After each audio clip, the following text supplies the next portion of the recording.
प्रिय विद्यार्थियों, paradise science centre में आप लोगों का वेलकम।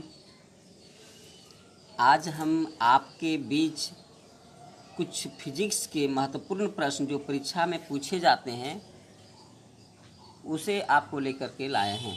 तो आप देखें, क्वेश्चन है, पहला क्वेश्चन हम लोग स्टार्ट करते हैं। इसको बहुत गौर से सुने, हम इसका प्रत्येक प्रश्नों की व्याख्या भी करते जाएंगे। तो चलिए पहला क्वेश्चन हम लोग देखते हैं। क्वेश्चन नंबर 1 है, खुला ऑर्गन पाइप में उत्पन्न सन्नादी होते हैं।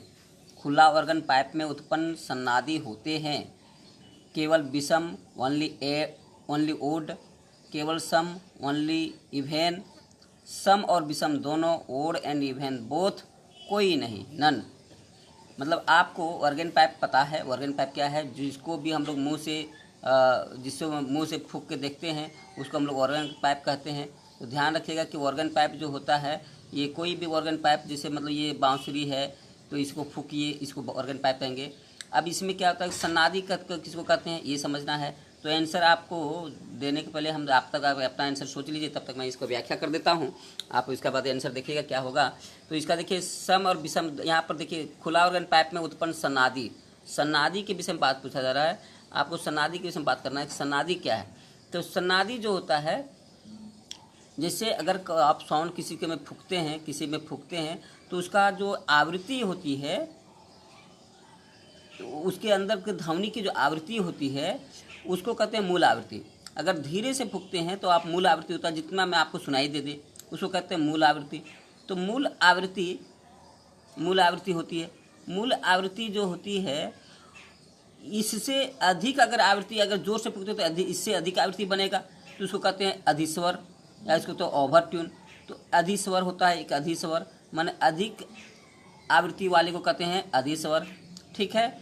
और यदि आप देखें कि यदि जो मूल आवृत्ति है, तो यदि आपकी ऐसा आवृत्ति बने, मूल आवृत्ति के गुणज में जितने आवृत्ति बनेंगे, इसके गुणज जो भी बनेंगे, ये गुणज वाले को कहते हैं सन्नादी। इसको कहते हैं सन्नादी या हार्मोनिक्स, ठीक है। तो गुणज में, जैसे कि अगर मूल आवृत्ति है n, जैसा गुणज होगा 1n, 2n, 3n, 4n, इस तरह का जो आवृत्ति होगी इसको हम लोग कहते हैं सन्नादी। सन्नादी मतलब मूल आवृत्ति के पूर्ण गुणज जो होंगे।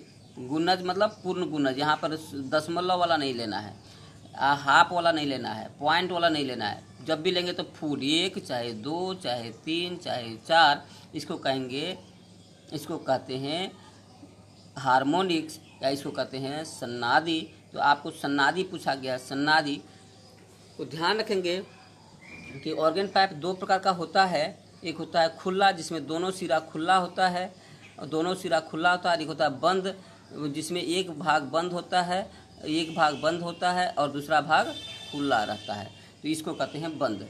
तो यहाँ पर आपको पूछा गया खुला ऑर्गन पाइप में सन्नादी कौन सा होते हैं। तो इसमें आपको ध्यान रखना है कि खुला ऑर्गन पाइप में सम और विषम दोनों होते हैं। सम और विषम मतलब n के बाद 2n, 3n, 4n, 5n, यानी सभी प्रकार के। जैसे अगर 10 है इसका मूल आवृत्ति, तो 10 के बाद 20 के बाद 30 के बाद 40 के बाद 50, ऐसे होगा। जो मूल आवृत्ति अगर 10 हर्ट्ज है तो 10 हर्ट्ज के गुणज में जो भी होंगे सभी प्रकार के सन्नादी इसमें उत्पन्न होंगे। 10 के बाद 2 से गुणा करेंगे 20 हो जाएगा, 3 से गुणा करेंगे 30 हो जाएगा, 4 से गुणा करेंगे 40 हो जाएगा, 5 से गुणा करेंगे 50 हो जाएगा। इस तरह के आवृत्ति को हम लोग का यहाँ पर मिलेगा। तो यहाँ पर देखिए सम और विषम दोनों, जैसे 1 के बाद 2 सम हो गया, 3 विषम हो गया, 4 सम हो गया, 5 विषम हो गया, ऐसे इस तरह से सम विषम दोनों मिलते हैं यहाँ पर। तो ध्यान होगा, आंसर होगा सी, सम और विषम दोनों। अगर बंद प्रकार का केवल पूछता, क्वेश्चन रहता बंद प्रकार का, यहाँ पर खुला की जगह पर क्वेश्चन रहता बंद ऑर्गन पाइप में क्या होता है, तो केवल उसमें विषम होता है, इसमें ये नहीं होते हैं। विषम वाला में, बंद प्रकार वाले में केवल विषम प्रकार के सन्नादी उत्पन्न होते हैं। केवल 1 के बाद 3, 3 के बाद 5, 5 के बाद 7, ऐसे उत्पन्न होते हैं। ध्यान रखेंगे। तो बंद ऑर्गन पाइप होगा तो आंसर होगा केवल विषम। लेकिन अगर खुला ऑर्गन पाइप का क्वेश्चन पूछा है, इसलिए होगा सम और विषम दोनों, ठीक है। तो आंसर होगा सी। चलें अब इस क्वेश्चन को ख़त्म करते हैं। अगला दूसरा क्वेश्चन देखते हैं। और दूसरा क्वेश्चन को हम लोग देखें तो दूसरा क्वेश्चन भी इसी तरह का एक क्वेश्चन है, कान का किस भाग में कर्ण हड्डी उपस्थित रहता है? मतलब कान का कौन सा भाग में कान की हड्डियां पाई जाती हैं, ये आपका क्वेश्चन है। क्वेश्चन है आपको देखना है बाह्य कर्ण, आंसर क्वेश्चन है बाह्य कर्ण, दूसरा है मध्य कर्ण, तीसरा है आंतरिक कर्ण और चौथा है कोचलियर नली। तो देखेंगे आपके क्वेश्चन में कान के किस भाग में कर्ण हड्डी या बोन ऑफ ईयर पाया जाता है? बाह्य कर्ण में पाया जाता है, मध्य कर्ण में पाया जाता है, आंतरिक कर्ण में पाया जाता है कि कोचलियर डक्ट में पाया जाता है? अब आपको कान के विषय में सोचना है। तो देखेंगे कि मध्य कान में 3 हड्डियां पाई जाती है, मध्य कान में 3 हड्डियां पाई जाती है। ध्यान रखिएगा बाह्य कान में कोई हड्डी नहीं पाई जाती है, जो बाह्य कान में केवल सुनने का काम करता है। तो बाह्य कान में कोई हड्डी नहीं पाती है, इसलिए ये आंसर नहीं होगा। आंतरिक कान में जो है द्रव पाया जाता है, पेरिलिम्फ द्रव पाया जाता है, जो कि इस तरह से घुमा रहता है, इसी को कहते हैं कोचलियर डक्ट। कोचलियर डक्ट है जो कि आंतरिक कान में इस तरह से घुमा रहता है भाग, इसका नाम है कोचलियर डक्ट। इसमें द्रव पाए जाते हैं, इसमें क्या पाए जाते हैं? द्रव पाए जाते हैं। तो ये भी नहीं होगा और आंसर होगा मध्य कर्ण। आंसर होगा मध्य कर्ण, मिडिल ईयर। मिडिल ईयर में 3 हड्डी होती है मैलियस, इंकस और स्टेपिस। इंकस और स्टेपिस, इंकस और स्टेपिस। तो ध्यान रखिएगा स्टेपिस हड्डी जो होती है सबसे छोटी हड्डी होती है, सबसे छोटी हड्डी स्टेपिस होती है, ये कान में होती है, मध्य कर्ण में। तो मध्य कर्ण में सबसे छोटी हड्डी जो स्टेपिस है वो भी रहता है और मध्य कर्ण में 3 हड्डी होती है, 3 हड्डी होती है। कौन कौन होती है? मैलियस, इंकस और स्टेपिस। तो आपको आंसर हो जाएगा बी, यानी मध्य कर्ण। आंसर होगा मध्य कर्ण। ठीक है, तो चलिए इसको अगला हम लोग क्वेश्चन देखते हैं और ये आंसर इसका सही है बी, आंसर बी होगा। अगला क्वेश्चन नंबर 3 को देखिए। क्वेश्चन है अल्ट्रासोनोग्राफी में किस तरंग का उपयोग किया जाता है? अल्ट्रासोनोग्राफी में किस तरंग का उपयोग किया जाता है? मतलब यूएसजी जो आपको अल्ट्रासाउंड जिसको बोलते हैं अल्ट्रासोनोग्राफी, वही है अल्ट्रासोनोग्राफी। डॉक्टर लोग लिखता है उसको यूएसजी लिखते हैं। आप चेकअप में कभी जाएंगे तो यूएसजी शब्द लिखा हुआ मिलेगा, चेक करने के लिए लिख देता है यूएसजी करा के लाएँ। तो ये अल्ट्रासोनोग्राफी का होता है। अल्ट्रासोनोग्राफी शॉर्ट फॉर्म में यूएसजी या अल्ट्रासोनोग्राफी लिखा जाता है इसको। इसमें किस तरंग का उपयोग किया जाता है? ए अल्ट्रावायलेट तरंग, बी इंफ्रासोनिक वेव, सी अल्ट्रासोनिक वेव, डी माइक्रोवेव। तो अब आपको देखना है कि इसमें कौन सा तरंग उपयोग होगा, अल्ट्रावायलेट वेव या इंफ्रासोनिक या अल्ट्रासोनिक या माइक्रोवेव। अब आपको ये देखना है कि ये इसमें कौन होगा उपयोग में। तो ध्यान रखेंगे कि इसमें जो होता है, अगर गौर किया जाए तो इसमें अल्ट्रासोनोग्राफी में केवल अल्ट्रासाउंड उत्पन्न होता है। अल्ट्रासोनोग्राफी को हम लोग इसीलिए अल्ट्रासाउंड बोलते हैं। तो इसमें होता है अल्ट्रासाउंड। क्या होता है भाई? अल्ट्रासाउंड। यानी इसको जिसको आप कहते हैं प्राश्रव्य ध्वनि, प्राश्रव्य ध्वनि भी कहा जाता है। प्राश्रव्य ध्वनि, ध्वनि कहते हैं वो उसी तरंग का उपयोग, प्राश्रव्य ध्वनि कहते हैं उसी तरंग का उपयोग अल्ट्रासोनोग्राफी में करते हैं। और प्राश्रव्य ध्वनि को हम लोग एक और नाम से जानते हैं जिसको कहते हैं अल्ट्रासोनिक वेव। इसको कहते हैं अल्ट्रासोनिक वेव। तो अल्ट्रासोनिक जो है इसी का नाम है अल्ट्रासाउंड भी कहते हैं इसको, अल्ट्रासोनिक भी कहा जाता है। अल्ट्रासाउंड भी बोलें या अल्ट्रासोनिक भी बोलें, तो अल्ट्रासाउंड या अल्ट्रासोनिक सेम चीज़ है, इसलिए आंसर होगा अल्ट्रासोनिक वेव। अल्ट्रावायलेट नहीं होता। अल्ट्रावायलेट जानते हैं ये प्रकाश तरंग है। ये क्या है? प्रकाश तरंग है। तो प्रकाश तरंग में नहीं उपयोग होता है अल्ट्रासोनोग्राफी में। इंफ्रासोनिक जिसको कहते हैं, इंफ्रासोनिक जो 20 चॉइस है, इंफ्रासोनिक जो 20 डेसीबल से नीचे का, 20 डेसीबल से नीचे का ध्वनि तरंग होता है उसको कहते हैं इंफ्रासोनिक, जिसको हम लोग सुन नहीं पाते हैं। अल्ट्रासोनिक जो 20,000 हर्ट्ज, 20,000, एक मिनट थोड़ा सा गलती हो गई है यहाँ पर, ये शब्द नहीं, डेसीबल नहीं, हर्ट्ज लिखना है। ये इंफ्रासोनिक वेव जो 20 हर्ट्ज से नीचे का जो ध्वनि होता है, 20 हर्ट्ज से नीचे वाली आवृत्ति को कहते हैं इंफ्रासोनिक, और 20,000 हर्ट्ज से ऊपर वाले आवृत्ति को कहते हैं, इसको कहते हैं अल्ट्रासोनिक। इसको कहते हैं ऊपर 20,000 हर्ट्ज से ऊपर रहेगा तो कहते हैं अल्ट्रासोनिक। और ये माइक्रोवेव तो जानते हैं ये एक विद्युत चुम्बकीय तरंग है, तो ये यहाँ पर विद्युत चुम्बकीय तरंग का नहीं उपयोग होता अल्ट्रासोनोग्राफी में, तो माइक्रोवेव नहीं होगा। अल्ट्रावायलेट प्रकाश है, यह भी नहीं होगा। इंफ्रासोनिक ध्वनि है लेकिन 20 हर्ट्ज से कम है, यह भी नहीं होगा। आंसर होगा अल्ट्रासोनिक वेव जो 20,000 हर्ट्ज से ऊपर होता है। इसका उपयोग हम लोग करते हैं अल्ट्रासाउंड में, इसलिए आंसर होगा आपका आंसर सी आने अल्ट्रासोनिक वेव। अब क्वेश्चन नंबर 4 हम लोग देखते हैं। क्वेश्चन नंबर 4 कहता है, तो क्वेश्चन नंबर 4 में अगर देखा जाए तो देखिए प्राधानिक वस्तु किस प्रकार का तरंग है। प्राधानिक वस्तु, क्वेश्चन है प्राधानिक वस्तु किस प्रकार का तरंग है, किस प्रकार का तरंग छोड़ता है, पूछ रहा, सॉरी, किस प्रकार का तरंग छोड़ता है। प्राधानिक वस्तु कहते किसको, ये पहले समझिएगा, तब इसका पहले चॉइस देख लीजिए। ये कहता है कि प्राधानिक वस्तु किस प्रकार का तरंग छोड़ता है। सूक्ष्म तरंग छोड़ता है, विद्युत तरंग छोड़ता है, चुंबकीय तरंग छोड़ता है, प्रघाती तरंग छोड़ता है। तो देखिए प्राधानिक वस्तु कहते हैं उसको जिसका ध्वनि के किसी माध्यम में ध्वनि के वेग से अधिक वेग हो, ध्वनि का वेग से अधिक वेग वाले वस्तु को कहते हैं के वेग से अधिक वेग, अगर अधिक वेग है तब उसको कहते हैं प्राधानिक वेग वस्तु।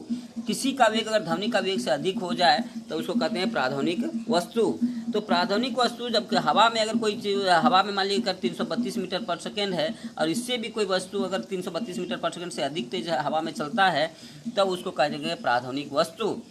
तो प्राधानिक वस्तु जो होते हैं, ध्यान रखेंगे, ये एक अपने पीछे विशेष शॉक वेव छोड़ता है, प्रघाती तरंग छोड़ता है, जो हलचल उत्पन्न करता है, जो विक्षोभ उत्पन्न करता है, जिससे शीशा दीवार में आदि में क्रैक हो जाता है। एक प्रकार का शंक्वाकार वेव छोड़ता है, बड़ा नुकीला छोड़ते जाएगा, बाद में ये बढ़ते जाएगा।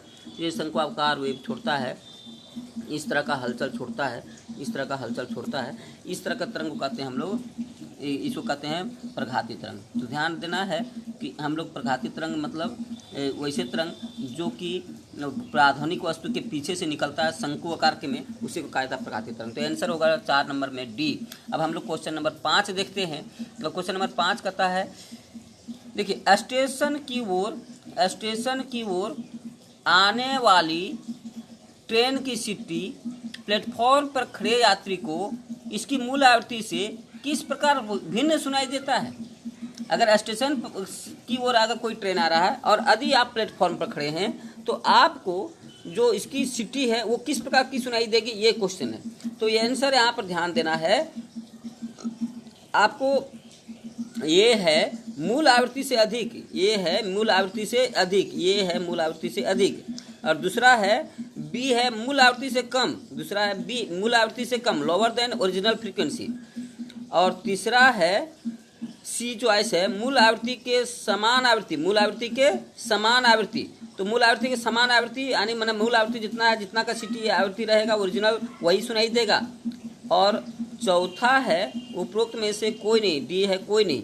तो यहाँ पर ध्यान रखें ये क्वेश्चन है डॉपलर्स इफेक्ट से। ये क्वेश्चन किससे है भाई, डॉपलर्स इफेक्ट से है, डॉपलर्स इफेक्ट से।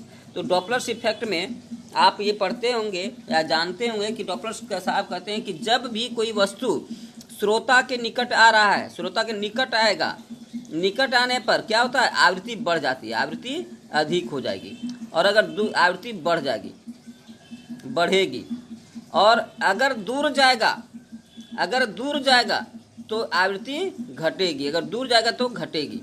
तो देखिए अगर दूर जाएगा तो आवृत्ति घटेगी और नज़दीक आएगा तो आवृत्ति बढ़ेगी। अब आपका क्वेश्चन है कि आपका ट्रेन आपके ओर आ रहा है, यानी आप अगर प्लेटफॉर्म पर खड़े हैं तो स्टेशन की ओर आ रही है, तो इसलिए यहाँ पर आंसर होगा मूल आवृत्ति से अधिक। आंसर हो जाना चाहिए ये आंसर हो जाएगा हाइयर देन ओरिजिनल फ्रीक्वेंसी, या मूल आवृत्ति से अधिक हो जाएगा आंसर, ठीक है, क्योंकि आपके नज़दीक हो रहा है। तो जब भी स्रोत एवं श्रोता के बीच की दूरी घटती है तो डॉपलर प्रभाव के कारण इसका आवृत्ति बढ़ जाती है, अगर दूर जा रही है तो आवृत्ति घट जाती है, ठीक है। ये आपका डॉपलर प्रभाव का क्वेश्चन है, इसको ध्यान में रखना है। इससे क्वेश्चन कभी कभी आपको अलग अलग तरीके से पूछे जाते हैं, लेकिन अर्थ समझ में आ जाएगा तो आप आंसर आराम से दे लेते हैं।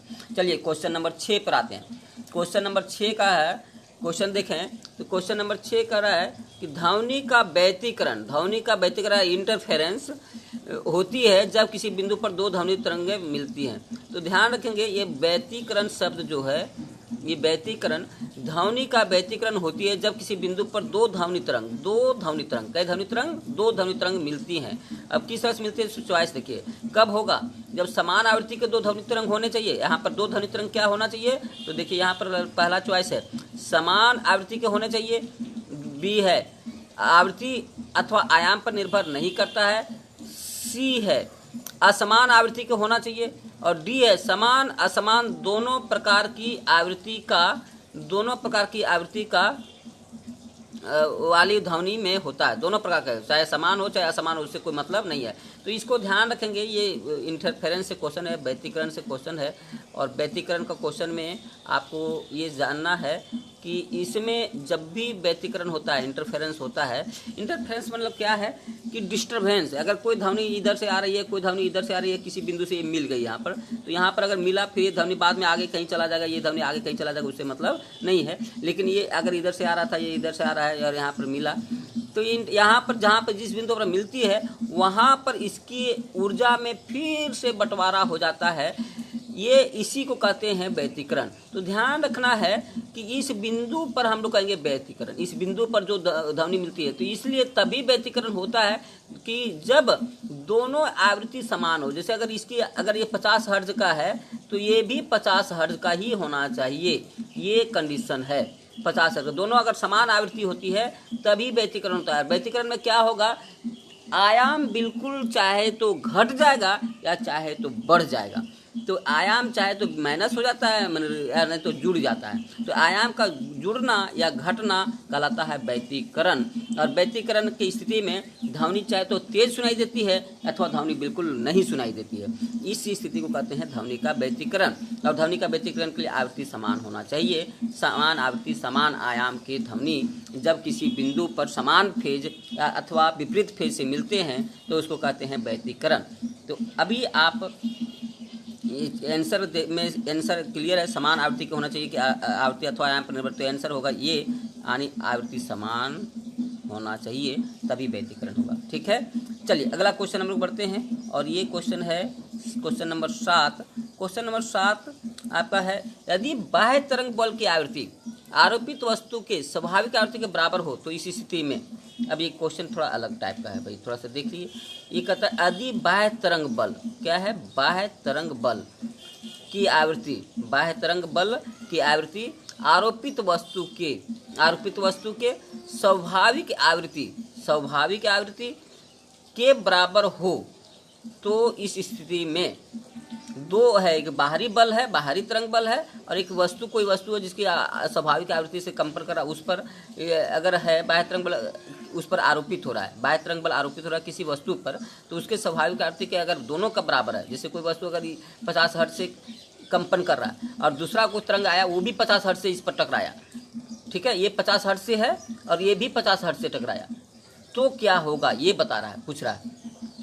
तो बाहरी तरंग बल अगर टकराता है तो क्या होगा, व्यतिकरण होता है, अनुनाद होता है, विवर्तन होता है, डॉप्लर प्रभाव। अभी देखिए एक क्वेश्चन है व्यतिकरण होता है, तो यहाँ पर व्यतिकरण के लिए आपका अभी ऊपर क्वेश्चन में हम लोग पढ़े थे, इसको ये बताए थे कि व्यतिकरण के लिए दो ध्वनि तरंग ही होना चाहिए, दो ध्वनि तरंग ही होना चाहिए, यहाँ बाहरी तरंग नहीं होना चाहिए, बाह्य तरंग बल नहीं होना चाहिए, ठीक है। और यहाँ पर बाह्य तरंग बल दिया है, इस क्वेश्चन में 7 नंबर क्वेश्चन में बाह्य तरंग बल दिया है, और एक वस्तु, कोई वस्तु है जिस पर ये टकरा रहा है, और यहाँ पर कि दो ध्वनि तरंग होगा है और किसी समान फेज या विपरीत फेज मिलता है तब होता है व्यतिकरण। और यहाँ पर कोई बाह्य तरंग बल किसी वस्तु के तरंग से टकराता है तब क्या होगा, ये क्वेश्चन है। तो इस स्थिति में अगर दोनों का आवृत्ति अगर बराबर हो जाए तब होता है अनुनाद। क्या होता है, अनुनाद। तो आंसर है व्यतिकरण, विवर्तन, डॉप्लर प्रभाव, तो इसमें आंसर क्या होगा, अनुनाद होगा। वैसी स्थिति में जब दोनों अगर समान हो, जैसे अभी आप ये जानते होंगे कि अगर कोई वस्तु इसी तरंग से तरंग कर रहा है, दूसरा भी इसी तरंग से जाके इस पर टकराता है, तो इसका आयाम बहुत बढ़ जाता है, आयाम बहुत बढ़ जाता है, इसी को कहते हैं अनुनाद। आयाम का बढ़ना अनुनाद कहलाता है कि जब कोई बाह्य तरंग बल टकराए। तो जैसे अभी आप ये जानते होंगे कि तानसेन जब संगीत गाते थे तो उस समय उसके तरंग से वो ऐसा तरंग उत्पन्न करते थे जो कांच के तरंग के बराबर हो जाता था, और इसके चलते उसका कांच की आवृत्ति बढ़ जाती थी और कांच का आयाम बढ़ जाता था, और आयाम बढ़ जाने से कांच टूट जाते थे। ये बड़ा इतिहास में प्रसिद्ध है, और ऐसे घटना अनुनाद के कारण होते थे, है ना। पुल में आपने एक फ्रांस का एक पुल जब कदम ताल करते हुए निकल रहे थे सेना, तो वो टूट गया था, और टूट गया था जो उसके बाद से एक नियम बना है कि अब जब भी कदम ताल से पास कर रहे हो सेना, तो पुल पर उसको कदम ताल छोड़ देना रहता है। ये अनुनाद का उदाहरण है। तो अनुनाद कब होता है? बाह्य तरंग बल जब किसी वस्तु के स्वाभाविक आवृत्ति से टकराता है तब उत्पन्न होता है अनुनाद। ठीक है, तो अगला हम लोग क्वेश्चन चलते हैं, और अगला क्वेश्चन है क्वेश्चन नंबर 8। किसी अच्छे हॉल का अनुरणन काल होना चाहिए। किसी अच्छे हॉल का अनुरणन काल होना चाहिए। अनुरणन काल होना चाहिए 2 सेकेंड, 0, 0.8 सेकेंड से कम, 0.8 सेकेंड से उच्च। अनुरणन क्या है?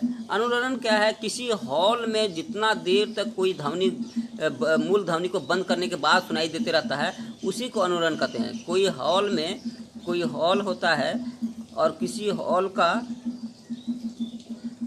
हॉल के अंदर अगर ध्वनि जितना देर तक ये गूंजता है, उस गूंजने के समय को कहते हैं अनुरणन।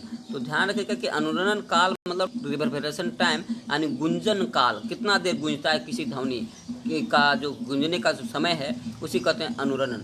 तो अनुरणन जो है माना जाता है कि 0.8 सेकंड से कम रहता है तो ध्वनि अच्छी सुनाई देती है, नहीं तो थोड़ा स्पष्ट सुनाई नहीं देता है। तो ये ध्यान रखना है कि अधिक से अधिक हम लोग 0.8 सेकंड रखते हैं, अब उससे कम रखते हैं किसी कमरे का, किसी क्लासरूम का। ठीक है, हाँ, बड़े बड़े हॉल या ऑडिटोरियम होता है, वहाँ 1 सेकंड 1.5 सेकंड भी रखा जाता है, वो उसके बड़े आकार के आधार पर निर्भर करता है, वो अलग बात है। लेकिन आपका जो प्रश्न है एक अगर आपको इस तरह से आए तो आपको यहाँ पर आंसर देना है 0.8 सेकंड से कम। ठीक है, 0.8 सेकंड से अधिक होता है तो भाषण जो है, जो आवाज़ है वो अच्छी सुनाई नहीं देती है, इसलिए आंसर अनुरणन काल का होना चाहिए 0.8 सेकंड से कम। ठीक है, अगला क्वेश्चन हम लोग बढ़ते हैं क्वेश्चन नंबर 9। और क्वेश्चन नंबर 9 में निम्नलिखित में किस ध्वनि का वेग सर्वाधिक होगा? ये क्वेश्चन का देखें, क्वेश्चन में किसमें ध्वनि का वेग सर्वाधिक होगा, किसमें ध्वनि का वेग सर्वाधिक होगा। अब ये क्वेश्चन बड़ा इम्पोर्टेंट है। अब यहाँ पर देखिए, आप किसका ध्वनि का वेग आप अगर जानते हो तो ठीक है, नहीं जानते तो कोई जानने की जरूरत नहीं है। यहाँ पर देखिए, अल्कोहल में किसका ध्वनि का वेग सर्वाधिक है? अल्कोहल में, हड्डी में, हवा में, निर्वात में। तो आपको ये पता होगा सबसे पहले कि निर्वात में ध्वनि गति नहीं करता है। आपको पता है कि निर्वात में ध्वनि गति नहीं करता है, क्योंकि ये एक यांत्रिक तरंग है, और यांत्रिक तरंग जो होते हैं, ध्वनि क्या है? एक यांत्रिक तरंग है, और यांत्रिक तरंग जो होते हैं वो कभी भी निर्वात में गति नहीं करता है।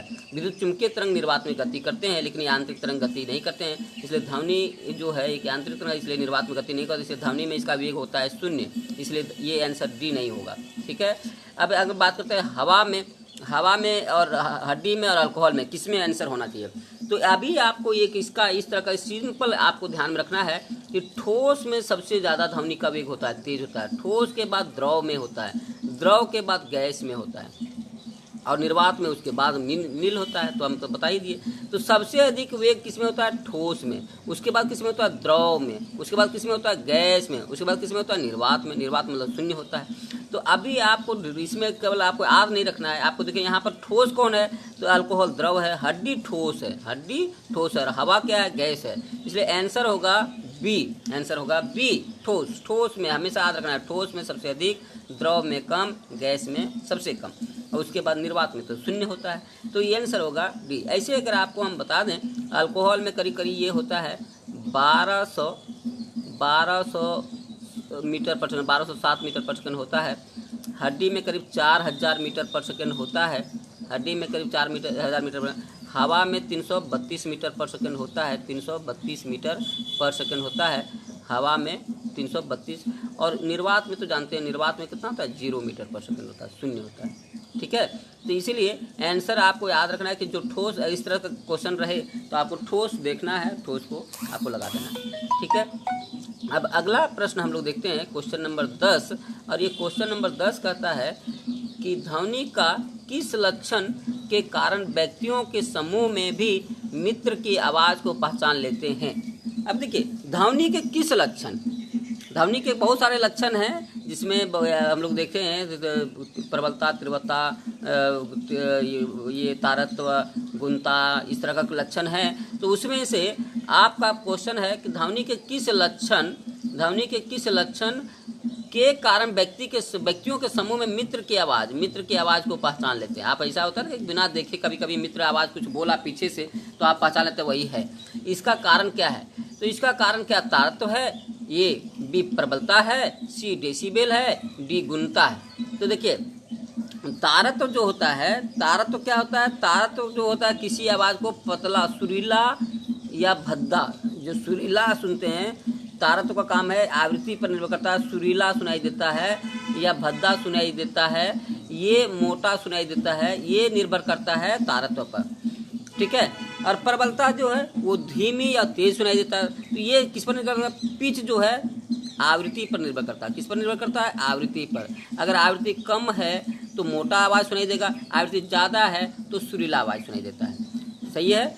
अब दूसरी बात कि अगर प्रबलता की बात करें तो ये जो है इसके कारण आवाज़ तेज या धीमी सुनाई देता है, तेज या धीमी सुनाई देता है, इसका कारण है प्रबलता। तो तेज या धीमी सुनाई, ये किस पर निर्भर करता है? प्रबलता। तो प्रबलता आयाम पर निर्भर करता है। आयाम जितना ज़्यादा होगा ध्वनि उतना तेज होगा, आयाम जब कम होगा तो ध्वनि उतना धीमी होगी। इसलिए तो जो अभी आपको ये याद रखना है कि अगर प्रबलता जो हम ज़्यादा जोर से सुनना पड़ता है, ज़्यादा जोर सुनाई दे रहा है, इसका मतलब प्रबलता उसका ज़्यादा है। अगर ज़्यादा पतला सुनाई दे रहा है इसका मतलब तारत्व ज़्यादा है। अब ये क्वेश्चन है डेसीबल, अब सी है डेसीबल। ये डेसीबल क्या है? तो डेसीबल जो हम लोग जानते हैं कि जो प्रबलता है उसको या प्रबलता या तीव्रता को मापते हैं, उसका इकाई है डेसीबल। तो इसमें डेसीबल होता है, जानते हैं कि 20 डेसीबल से नीचे की आवाज़ को हम लोग नहीं सुनते हैं, मतलब बहुत 20 डेसीबल से नीचे रहता है तो कम सुना, कम से कम फुसफुसाने वाला आवाज़ जो है 20 डेसीबल सुनते हैं। साधारण बातचीत करते हैं तो 40 डेसीबल का सुनते हैं, ये सब है। अगर आप चिल्लाते हैं तो 50 डेसीबल हो जाता है, ठीक है। और आपको ये ध्यान रखना है, अगर 80 डेसीबल हो जाए ध्वनि, 80 डेसीबल हो जाए तो ये हमको हानि करने लगता है, हानि पहुँचाने लगता है। 80 डेसीबल से अधिक ध्वनि हमको हानि पहुंचाने लगता है, हमारे शरीर को, हमारे मस्तिष्क को, हमारे कान को। और अगर ये ध्वनि 90 डेसीबल हो जाए तो ये हमारे लिए बहरापन पैदा कर सकता है, इसलिए ये सब जो है ये डेसीबल जो है ये तीव्रता को मापता है, कितना तेज ध्वनि निकल रही है उसको नापता है। और एक होता है डी गुणता। तो गुणता जो है ध्वनि अगर जिसके कारण अलग अलग वस्तु से अलग अलग प्रकार की ध्वनि निकलती है, अलग अलग वस्तु से अलग अलग प्रकार की ध्वनि निकलती है। जैसे हम बोल रहे हैं, मेरी आवाज़ अलग है, आप बोले तो आपकी आवाज़ अलग है, आपके मित्र बोले तो उसकी आवाज़ अलग है, आपके शिक्षक बोले तो अलग है, आप पक्षी बोलते हैं तो विभिन्न पक्षियाँ विभिन्न प्रकार की आवाज़ बोलती हैं। तो इस प्रकार से जो अलग अलग वस्तुओं में अलग अलग प्रकार की आवाज़ निकलती है, भले आवृत्ति समान हो लेकिन आवाज़ अलग अलग प्रकार का होगा। आवृत्ति समान हो, आयाम भी समान हो, लेकिन ये अलग अलग वस्तु का आवाज़ अलग अलग प्रकार के निकलते हैं। समान आवृत्ति समान आयाम होने के बावजूद भी हम उसको पहचान लेते हैं। जैसे बांसुरी है और वायलिन है, दोनों की समान आवृत्ति होती है, लेकिन वायलिन अलग प्रकार का सुनाई देता है और बांसुरी अलग प्रकार से सुनाई देती है।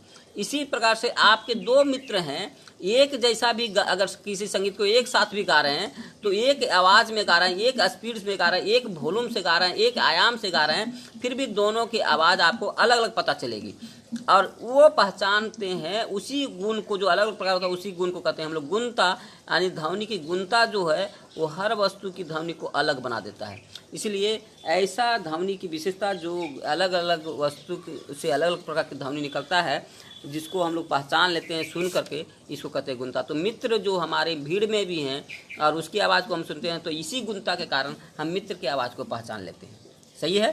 तो आप ये आज 10 प्रश्न हम आपके विशेष करके एक फिजिक्स के क्वेश्चन थे जो विशेष करके ध्वनि पर फोकस किए थे, और ये ध्वनि क्वेश्चन आप लोग के लिए महत्वपूर्ण था। हमको इस प्रयास में है कि इसी 10 प्रश्नों की सहायता से आपका पूरा ध्वनि एक कंप्लीट हो जाए, ध्वनि के महत्वपूर्ण टॉपिक समझ में आ जाए, आपको पूरी ध्वनि समझ में आ जाए, पूरी ध्वनि की चीज़ जो है सार है वो समझ में आपको आ जाए।